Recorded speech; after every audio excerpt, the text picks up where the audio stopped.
কড়াই বসিয়ে দিয়েছি, এবারে সাদা তেল দিয়ে দেবো। এবারে এর মধ্যে আমি গাজর, বিনস, পেঁয়াজ, রসুন, টমেটো, লঙ্কা কুচি সব কিছু কেটে নিয়েছি। এবার এগুলো ভেজে নেব।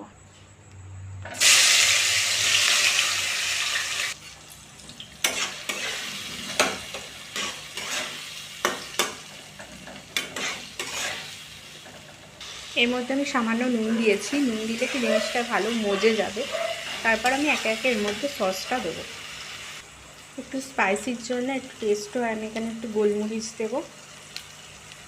এবার দেখো একটা বাটিতে আমি সয়া সস নিয়েছি, চিলি সস নিয়েছি আর টমেটো সস নিয়েছি। এবার যেহেতু এটা একটু ভাজা ভাজা হয়ে গেছে, এবার সসগুলো আমি দিয়ে দেবো। এবার আমি পাস্তাগুলো সেদ্ধ করে নিয়েছিলাম, পাস্তাগুলো এখন দিয়ে দেবো। এবার সব কিছু দিয়ে দেখো আমি নাড়িয়ে নিয়েছি।